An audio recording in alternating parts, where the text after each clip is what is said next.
Hello दोस्तों, स्वागत है आप सभी का आज के नए सेशन में, नई क्लास में। तो दोस्तों आज हम चर्चा करेंगे भारतीय राज्य व्यवस्था के संबंध में। जैसा कि मेरे द्वारा आप लोगों को पूर्व में बताया गया था कि 3 दिन हमारे क्लासेज भारतीय राज्य व्यवस्था और 3 दिन उत्तराखंड, साथ में रविवार को करंट अफेयर्स। ठीक है, तो आज हमारी भारतीय राज्य व्यवस्था की क्लास है।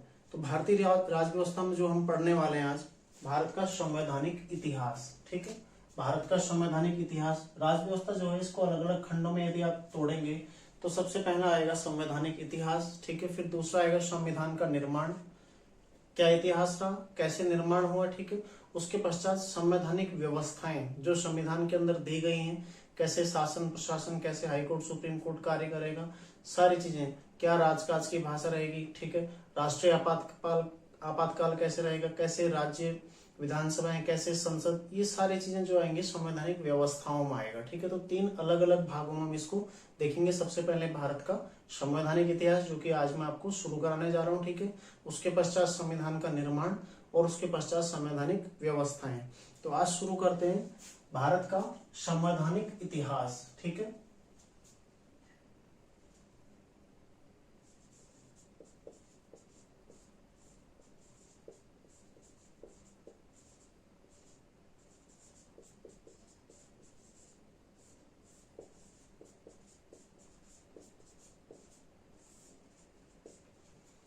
भारत का संवैधानिक इतिहास क्यों महत्वपूर्ण है? महत्वपूर्ण इसीलिए है जो वर्तमान में भारतीय संविधान किस तरह अस्तित्व में आया। ठीक है, ये हमें जानना है। मतलब इसे पढ़ने का एकमात्र कारण यह है कि जो वर्तमान में व्यवस्थाएं हैं ये किस तरह अस्तित्व में आई है, भारत में ये सारी चीजें कैसे कैसे आई, कब सर्वप्रथम प्रयोग की गई। ठीक है, ये सारी चीजें हम देखेंगे किसमें, संवैधानिक इतिहास में। ये भी 2 तरीके से हम इसको बांटते हैं। ठीक है, एक है कंपनी का शासन, इसको 2 हिस्सों में यदि हम बांटते हैं, एक है कंपनी का शासन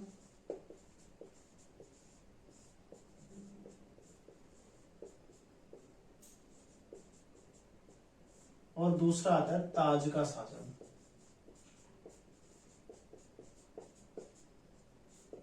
ठीक है, कंपनी का शासन कब से 1773 से 1858 तक रहता है और ताज का शासन 1858 से 1947 तक का। ठीक है, तो ये भी आपको ध्यान में रखना है। कंपनी का शासन 1773 से 1858। आखिर ये नियम क्यों बने? सोचने वाली बात यह है कि ये नियम क्यों बनाए गए, ये एक्ट, भारत में जो एक्ट लाए गए हैं, ठीक है, जो कंपनी के शासन में लाए गए वो क्यों लाए गए, प्लस ताज के शासन में लाए गए वो क्यों लाए गए। ये एक्ट इसीलिए लाए गए ताकि भारत में सुचारू रूप से प्रशासनिक व्यवस्था को खड़ा किया जा सके। ठीक है, जो अंग्रेजों के लिए हितकारी हो। ये एक्ट इसलिए लाए गए जो यहाँ का प्रशासनिक ढांचा है, ठीक है, उसको अंग्रेजों के अनुरूप चलाया जाए। ये सारी व्यवस्थाएं उन्हीं के द्वारा लाई गई थी। तो देखते हैं, हल्की सी पृष्ठभूमि देखते हैं 1773 से पहले का, जो आप मॉडर्न इंडिया में पढ़ेंगे, लेकिन उसको यहाँ पर जोड़ना जरूरी है ना, तभी तो हमें पता चलेगा कि क्यों ये एक्ट लाया गया।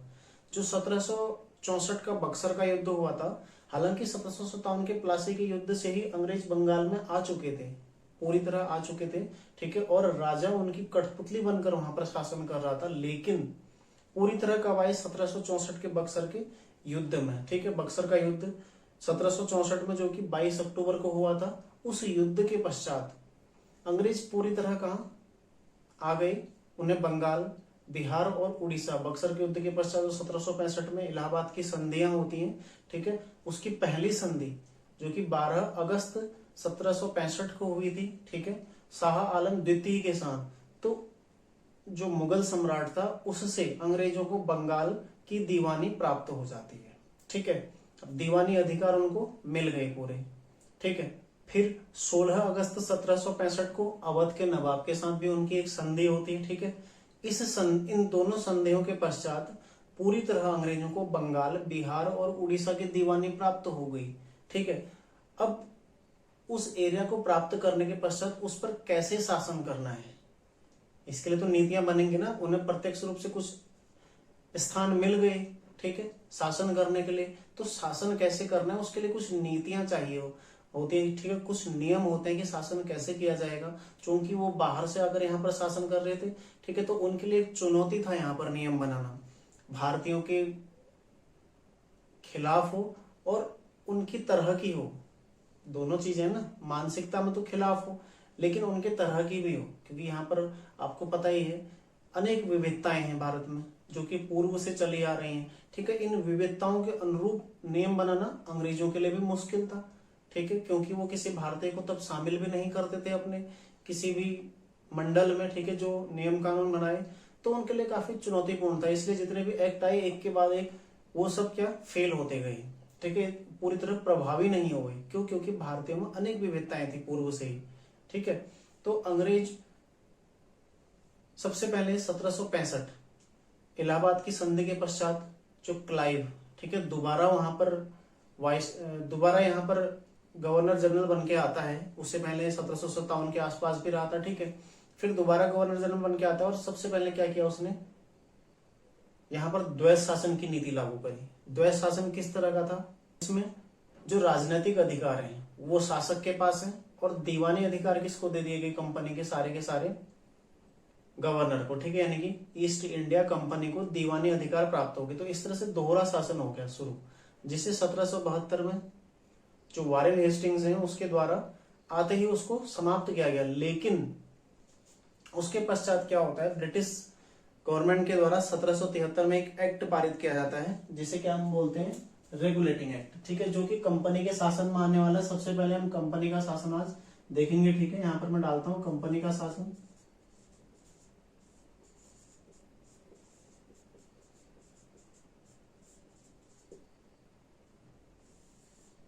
देखो, जो ब्रिटिश गवर्नमेंट थी वो कंपनी के माध्यम से यहाँ पर शासन कर रही थी, ठीक है। कंपनी को अधिकार दिए गए थे कि वो यहाँ पर शासन करे, इसीलिए हम इसको कंपनी के शासन में पढ़ेंगे। जितने भी एक्ट आए कंपनी के शासन के अंतर्गत। उसके बाद यह ताज का शासन, जहां पर ब्रिटिश गवर्नमेंट स्वयं, ठीक है, किसी प्रतिनिधि के माध्यम से यहाँ पर शासन कर रही थी, वायसराय के माध्यम से। ये क्या हो गया, ताज का शासन, ठीक है।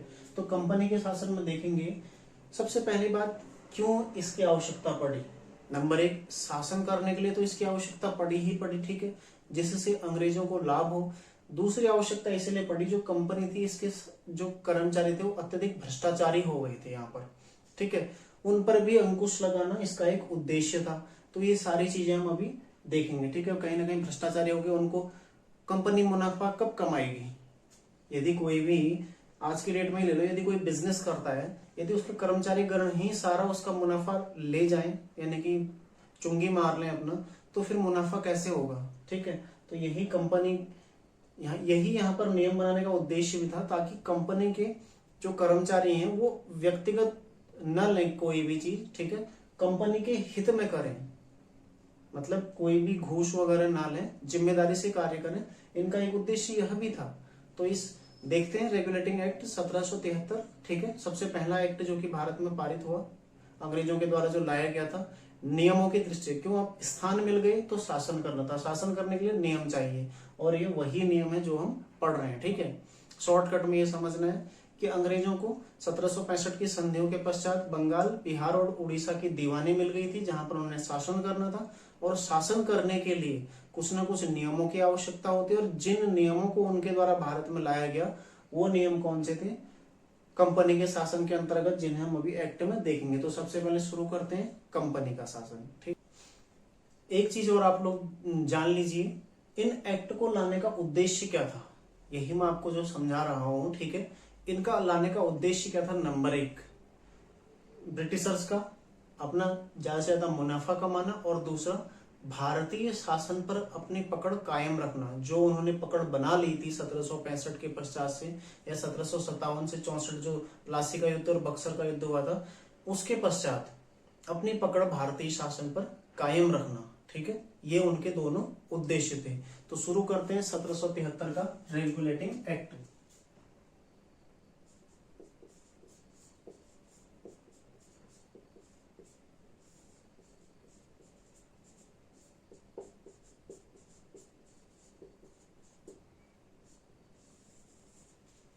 रेगुलेटिंग एक्ट 1773, ठीक है। देखो ये क्यों महत्वपूर्ण है, सबसे पहले जानना जरूरी है महत्वपूर्ण क्यों है।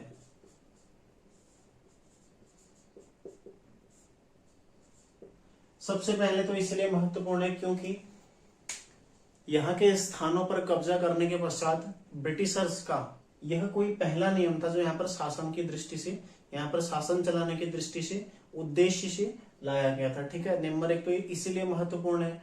और दूसरा क्यों महत्वपूर्ण है, जो ईस्ट इंडिया कंपनी थी उसके जो कार्य थे उनको नियंत्रित करने की दिशा में पहला कदम था। मनमानी कर रही थी जैसा कि मैंने आपको बताया। ठीक है, उसके कर्मचारीगण, कई कर्मचारी अधिकारी ऐसे थे जो मनमानी कर रहे थे, घूस ले रहे थे। ठीक है, और मतलब जिससे कंपनी को नुकसान हो रहा था, तो उस पर नियंत्रण करने की दिशा में पहला कदम था। और तीसरा, भारत में केंद्रीय प्रशासन की नींव रखी गई थी। ठीक है, अभी देखेंगे इसमें केंद्रीय प्रशासन की नींव किस तरह से, जो बंगाल है, बंगाल को मद्रास और बंबई के लिए भी नियम बनाने के सारे अधिकार मिल गए, उनको उसके अधीन कर दिया गया। ठीक है, तो मतलब स्वतंत्र नहीं रहे, वो बंगाल के अधीन आ गए। तो इस तरह से भारत में पहली बार केंद्रीय प्रशासन की नींव भी इसमें रखी गई थी। तो क्यों महत्वपूर्ण है, सबसे पहला तो इसलिए, इसको यदि आप पूरा लिखना चाहें, ठीक है, वैसे शॉर्टकट में आप पॉइंट बना के इनका नोट्स बना सकते हैं ताकि आपको जल्दी बुलेट पॉइंट की तरह आप इनको बना सकते हैं ताकि आपको याद करने में आसानी हो। सबसे पहला क्या है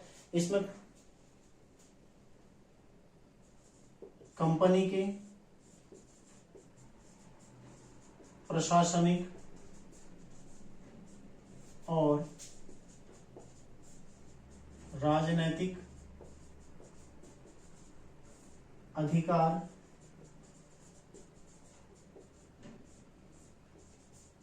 पृथक हो गए। ठीक है, कंपनी के प्रशासनिक और राजनीतिक अधिकार पृथक हो गए। दूसरा क्यों महत्वपूर्ण है, ये पहला हो गया। ठीक है, दूसरा इसलिए महत्वपूर्ण है कि भारत में शासन की दृष्टि से पहला प्रयास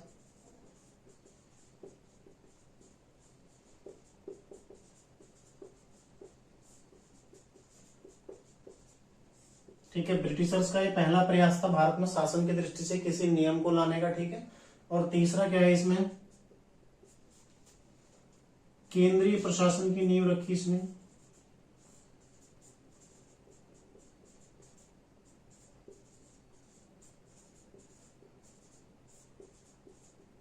यहां पर केवल नींव पड़ी थी। ठीक है, केंद्रीयकरण शुरू हुआ था। ये केंद्रीयकरण कहां पर जाके पूर्ण होता है, 1833 के चार्टर एक्ट से। ठीक है, तो यहाँ पर केवल शुरुआत हुई, इसकी नींव पड़ गई। ठीक है, लेकिन वहां पर जाके, यहाँ पर क्या था, नियम पूरी तरह छिले नहीं थे। मतलब नियम बनाने के अधिकार जो बंबई और मद्रास की प्रेसिडेंसी थी, उन्हें नियम बनाने के अधिकार थे, लेकिन अधीन किसके थे, वो बंगाल के। और जो 1833 में वो नियम उनसे छीन लिए गए। ठीक है, उसके पश्चात पूरी तरह केंद्रीय हो गया, फिर विकेंद्रीकरण फिर टूट गया। तो देखेंगे आगे, देखो। ठीक है, ये इसके कुछ प्रमुख फैक्ट थे। और चौथा क्यों महत्वपूर्ण था, ये चौथा इसलिए महत्वपूर्ण था, कंपनी पर नियंत्रण।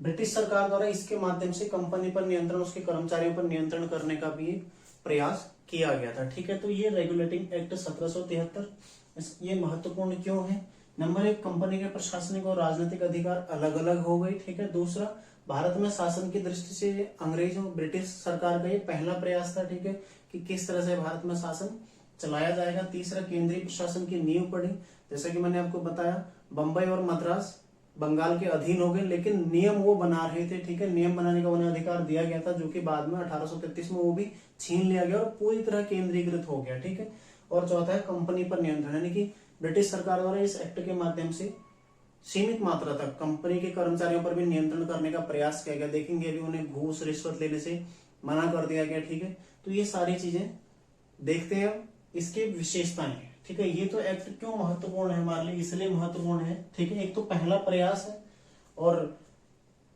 केंद्रीय प्रशासन के यहाँ पर नींव पड़ती है और कंपनी पर यहाँ पर नियंत्रण होता है। ठीक है, तो विशेषताएं देखते हैं।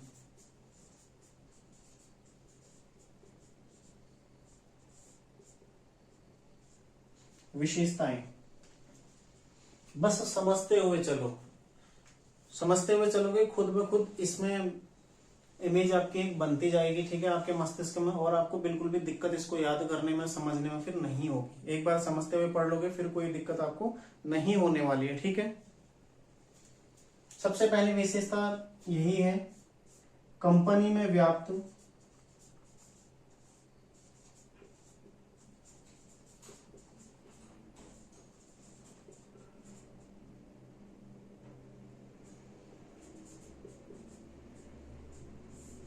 भ्रष्टाचार एवं कुशासन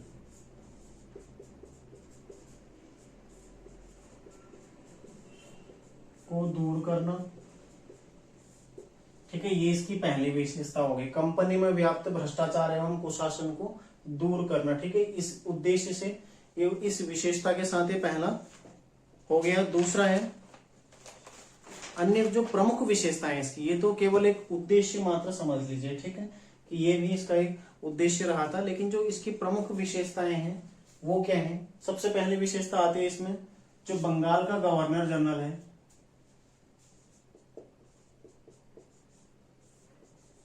बंगाल के गवर्नर को बंगाल का गवर्नर जनरल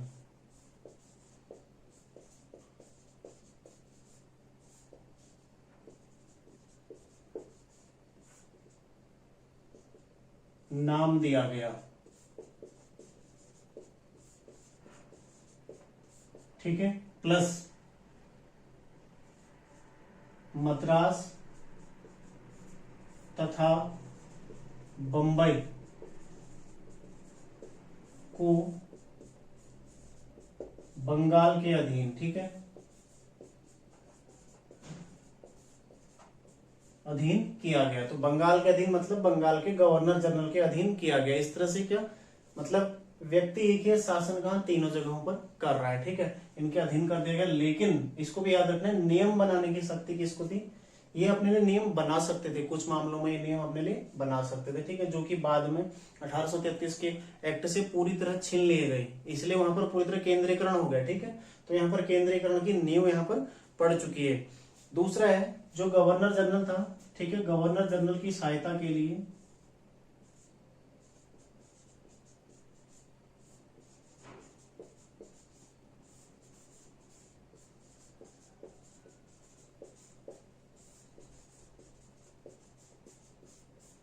ठीक है 4 सदस्यीय एक कार्यकारी परिषद का गठन किया गया।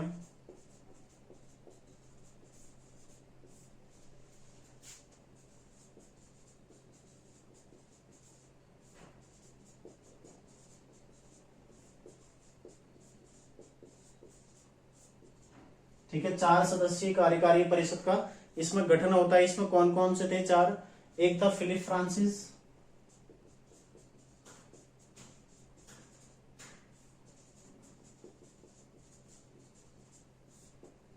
ठीक है, दूसरा कौन था क्लेवरिंग,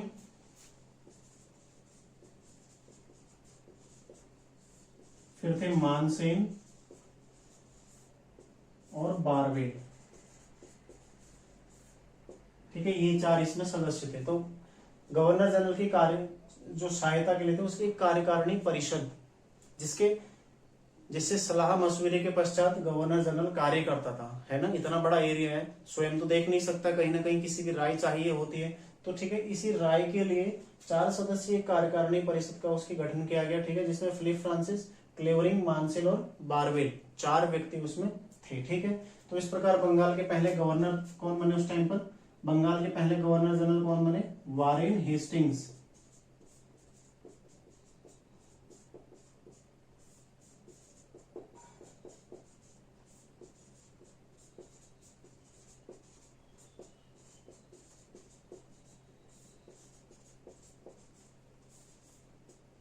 ठीक है, ये विशेषताएं हैं इसकी।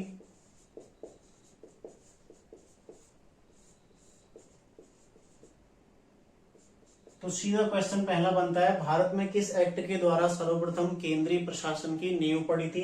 किससे पड़ी थी, बंगाल के ये जो रेगुलेटिंग एक्ट आया था इसके द्वारा। ठीक है, बंगाल के गवर्नर को बंगाल का गवर्नर जनरल किस एक्ट के द्वारा कहा गया था, इसी एक्ट के द्वारा कहा गया था। ठीक है, रेगुलेटिंग एक्ट यहाँ पर लिखा हुआ है। ठीक है, उसके बाद बंबई तथा मद्रास को इसके अधीन कर दिया गया। गवर्नर जनरल की सहायता के लिए 4 सदस्यीय कार्यकारिणी परिषद, यही देखना आपके बाद में विधान परिषद, विधानसभा कैसे निर्मित होती है। ठीक है, वहां तक हमने पहुंचना है। तो अभी क्या है, केवल कार्यकारिणी परिषद है, ठीक है, जिसमें 4 सदस्य थे, फिलिप फ्रांसिस, क्लेवरिंग, मानसेल और बारवेल, ठीक है, 4 सदस्य इसमें थे। उसके बाद पहले गवर्नर जनरल कौन बने, बंगाल के वारेन हेस्टिंग्स। तो ये आपको याद रखना है, ठीक है। अगला है 1774 में इसी एक्ट के तहत 1774 में एक सुप्रीम कोर्ट की स्थापना की गई, ठीक है, एक सुप्रीम कोर्ट की स्थापना कहां पर की गई, कलकत्ता में, ठीक है। इसमें 4 जज थे, 3 प्रमुख न्यायाधीश, एक प्रमुख थे और 3 अन्य, ठीक है। एक प्रमुख कौन थे, एलिजा इम्पे,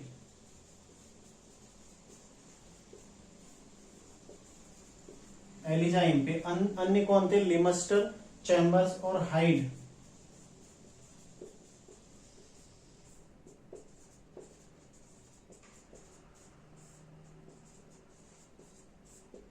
ठीक है, ये भी इसमें आपने एक फैक्ट याद रखना है। तो सबसे पहले क्वेश्चन बनेगा, भारत में सर्वप्रथम सुप्रीम कोर्ट की स्थापना कब की गई थी, रेगुलेटिंग एक्ट 1773 के जरिए 1774 में। कहाँ की गई थी, कलकत्ता में। कौन कौन न्यायाधीश थे, एलिजा इम्पे जो कि प्रमुख न्यायाधीश थे, मुख्य न्यायाधीश थे, 3 अन्य कौन थे उसमें, लिमेस्टर, चैम्बर्स और हाइड, टोटल 4 न्यायाधीश थे, ठीक है। किस टाइम की गई थी, 1773 के एक्ट से, रेगुलेटिंग एक्ट से 1774 में। कहाँ की गई थी, कलकत्ता में। सारे फैक्ट आपने इसमें याद रखने, प्रत्येक इसमें क्वेश्चन बन सकता है, ठीक है। फिर क्या था, कंपनी के जो कंपनी के कर्मचारी थे उन्हें निजी व्यापार पर रोक,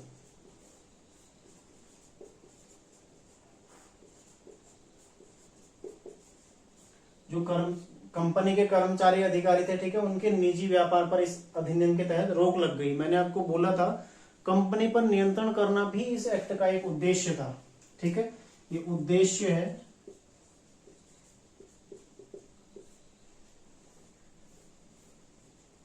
ठीक है, विशेषताएं वो है, कंपनी में व्याप्त भ्रष्टाचार और कुशासन को दूर करना जो इसका उद्देश्य था, उसी के तहत देखो कंपनी के निजी व्यापार पर रोक। अब जो इसके कर्मचारी और अधिकारी थे वो यहाँ पर निजी व्यापार नहीं कर सकते थे, ठीक है, वो व्यापार करेंगे किसके लिए, कंपनी के लिए, समर्पित किसके लिए, कंपनी के लिए, ठीक है। उसके अलावा भ्रष्टाचार को दूर करना भी इसका एक उद्देश्य था। उसी के तहत भारतीय लोगों से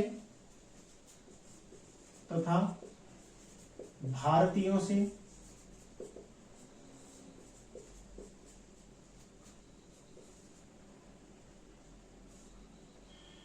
रिश्वत एवं उपहार लेने पर रोक।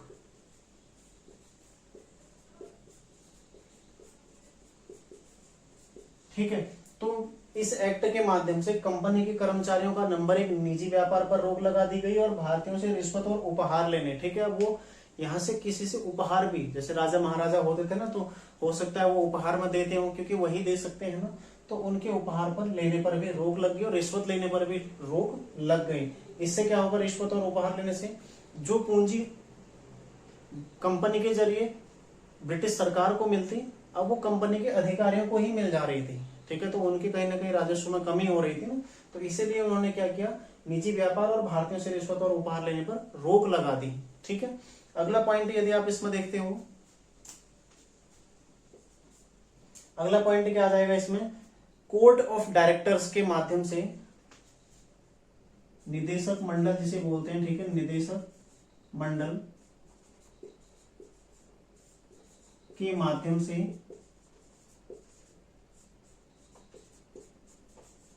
कंपनी पर नियंत्रण।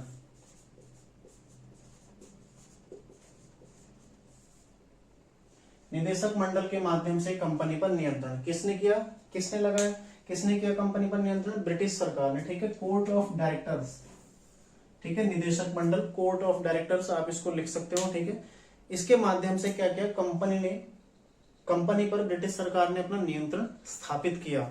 ठीक है, सशक्त किया, अपने नियंत्रण को और बढ़ाया। तो ये है 1773 का रेगुलेटिंग एक्ट, जो आपको पूरी तरह से इसका स्क्रीनशॉट ले लीजिए यदि आप लोग नोट करना चाहते हैं। ठीक है, तो एक बार फिर से मैं आपको जल्दी जल्दी में इसको समझाता हूँ। देखो, भारत का संवैधानिक इतिहास यदि आप पढ़ते हो तो आप इसमें 2 तरह का इतिहास देखोगे, एक कंपनी के शासन के अंतर्गत और एक ताज के शासन के अंतर्गत। ठीक है, कंपनी के शासन अर्थात ब्रिटिश सरकार कंपनी के माध्यम से भारत पर जो शासन चला रही थी वो कंपनी के शासन के अंतर्गत था। ठीक है, जिसमें सर्वप्रथम 1773 का रेगुलेटिंग एक्ट पारित किया गया था।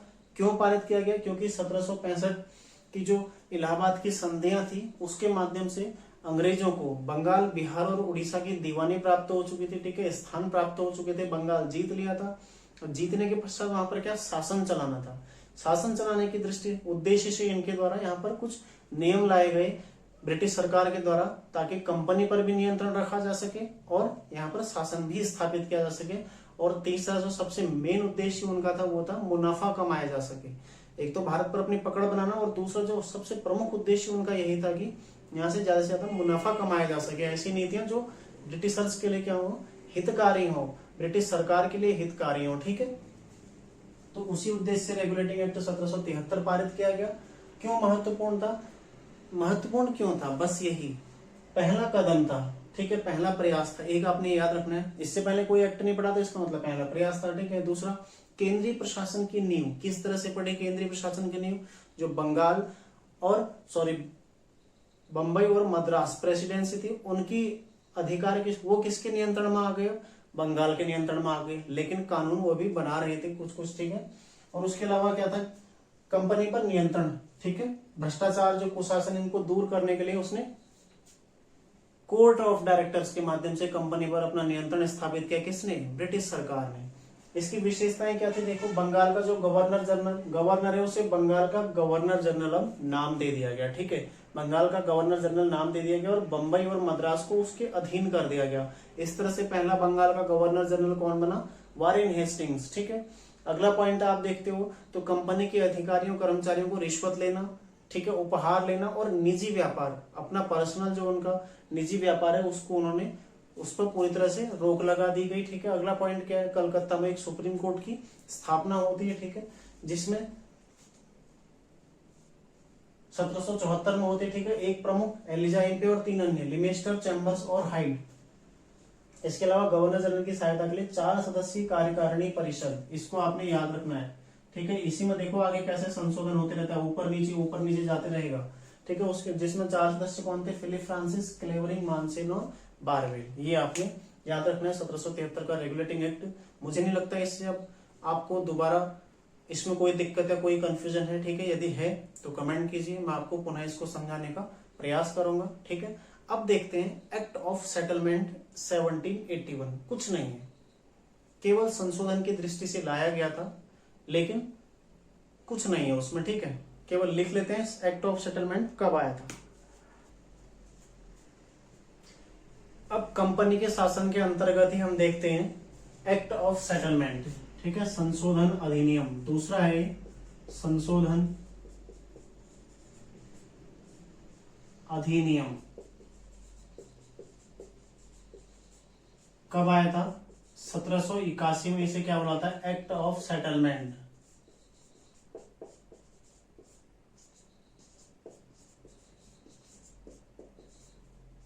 बस आपने इतना रखना है, क्वेश्चन बन सकता है एक्ट ऑफ सेटलमेंट किस वर्ष पारित हुआ था? 1781 में। बाकी कुछ नहीं है। जो 1773 का रेगुलेटिंग एक्ट था उसमें जो कमियां रह गई थी उनको दूर करने के उद्देश्य से संशोधन अधिनियम 1781 लाया गया था। बाकी इसमें कुछ नहीं है। ठीक है, एक पॉइंट आपने और याद रखना, जो रेगुलेटिंग एक्ट था उस टाइम पर ब्रिटेन के प्रधानमंत्री कौन थे? Lord north. ठीक है, लॉर्ड रहने दीजिए, कोई जरूरी नहीं है, केवल नॉर्थ, इतना आपने याद रखना। ठीक है, कौन थे? नॉर्थ। अगला है, इसके बाद जो आता है वो आता है पिट्स का इंडिया एक्ट।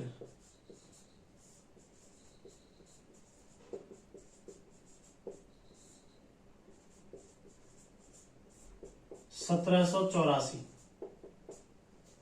देखो, जैसे जैसे अनुभव होता है किसी चीज का वैसे वैसे स्थितियां बदलने लगती हैं। ठीक है, तो नियम भी बदलने लगते हैं। तो ऐसे ही इन्हें धीरे धीरे भारत में शासन कैसे करना है इस चीज की जब इन्हें समझ होने लगी, जानकारी होने लगी, तो धीरे धीरे उनके नियम भी बदलने लगे। समय समय पर अलग अलग एक्ट इसलिए तो आए, वरना एक बार पहले एक्ट आ जाता। परिस्थितियां बदल रही है ना दिन प्रतिदिन। आज भी देखते हैं आप 10 साल पहले क्या स्थिति, आज क्या है, तो यही परिस्थितियां यहाँ भी तो बदल रही थी। तो उनको उस बदलाव को दृष्टिगत रखते हुए उनके नियम भी समय समय पर बदलने लगे थे। तो 1784 का पिट्स का इंडिया एक्ट, इस टाइम पे ब्रिटेन का प्रधानमंत्री कौन था? Pitt the younger. ठीक है, इसके द्वारा ये पारित किया गया था पिट्स का इंडिया एक्ट। तो नाम भी है देखो, पिट्स का इंडिया एक्ट। ठीक है, तो इसमें कब आया था? सबसे पहले तो 1784 में आया था, आपने याद रखना है। इसमें जो प्रमुख विशेषता थी इसकी, ठीक है, प्रमुख विशेषता क्या थी? Board of control.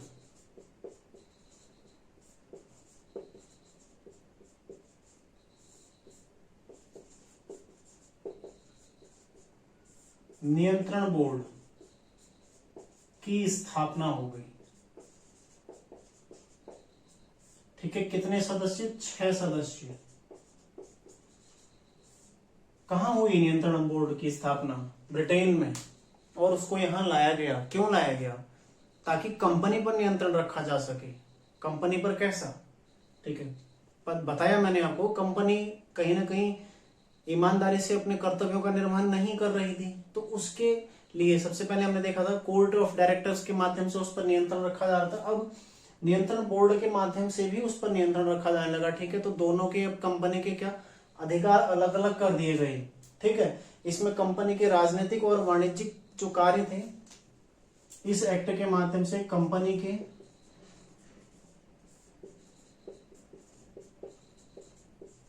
राजनीतिक एवं वाणिज्यिक कार्य अलग अलग कर दिए गए। ठीक है, वाणिज्यिक मतलब व्यापारिक।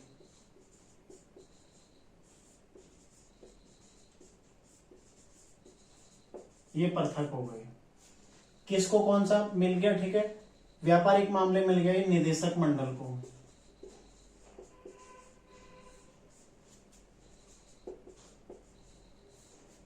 और राजनीतिक मामले किसको मिल गए? नियंत्रण बोर्ड को।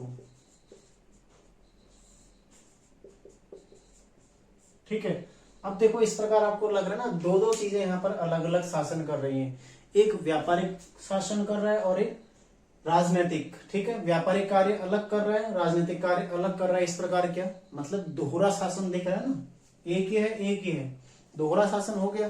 तो इस प्रकार क्या हो गया, भारत में फिर से 1784 के एक्ट के द्वारा भारत में दोहरा शासन शुरू हो गया, यानी कि द्वैध शासन।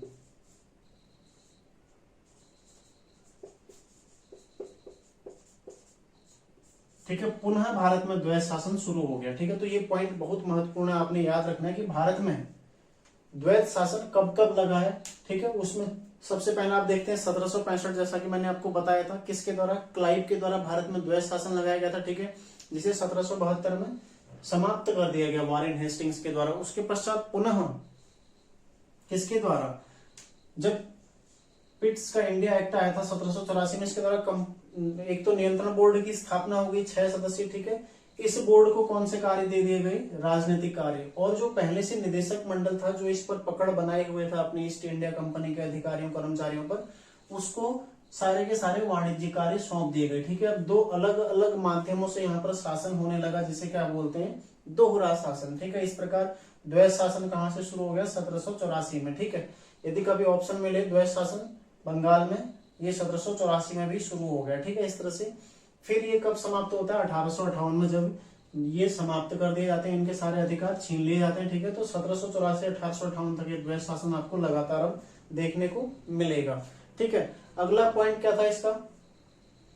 बस इतना ही महत्वपूर्ण है। ठीक है, इसका 2 ही पॉइंट काफी महत्वपूर्ण है। इसका महत्व क्यों है? महत्व क्यों महत्वपूर्ण है पिट्स का इंडिया एक्ट? महत्वपूर्ण इसलिए है, भारत में कंपनी के अधीन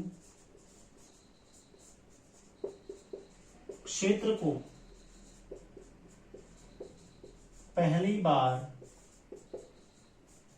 ब्रिटिश आधिपत्य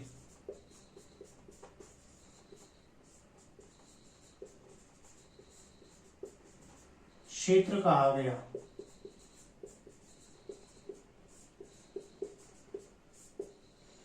ठीक है। तो जो भारत में कंपनी, जितने एरिया पर कंपनी ने कब्जा किया उस एरिया को, ठीक है, उस क्षेत्र को पहली बार क्या कहा गया, वो ब्रिटिश आधिपत्य का क्षेत्र यानी कि ब्रिटिश के अधीन है, ऐसा इस एक्ट के द्वारा पहली बार बोला गया था। ठीक है, उससे पहले ऐसा नहीं बोला गया था। इसी एक्ट के माध्यम से, जो 1784 का पिट्स का इंडिया एक्ट था, इस एक्ट के माध्यम से भारत में कंपनी के अधीन क्षेत्र को पहली बार ब्रिटिश आधिपत्य का क्षेत्र कहा गया था। ठीक है, तो देखो एक बार सबसे पहले 1773 का रेगुलेटिंग एक्ट आता है। उस एक्ट के माध्यम से भारत में जो महत्वपूर्ण है केंद्रीय प्रशासन की नींव पड़ती है। किस प्रकार, बंगाल के गवर्नर को बंगाल का गवर्नर जनरल कहा गया और उसको, उसके अधीन किस किस को कर दिया गया, मुंबई और मद्रास, बंबई और मद्रास, बस। ठीक है, केंद्रीय प्रशासन इस तरह से यहाँ पर नींव पड़ी उसकी।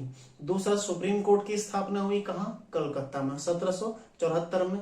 एलिजा इम्पे प्रमुख न्यायाधीश, लिमिस्टर चैम्बर्स और हाइड अन्य न्यायाधीश। ठीक है, उसके अलावा एक कार्यकारिणी परिषद जो कि 4 सदस्य, किसकी सहायता के लिए, उस गवर्नर जनरल की जो बंगाल में बैठा हुआ था उसकी सहायता के लिए। ठीक है, कौन कौन थे से, फिलिप फ्रांसिस, क्लेवरिंग, मानसिन और बारवेल।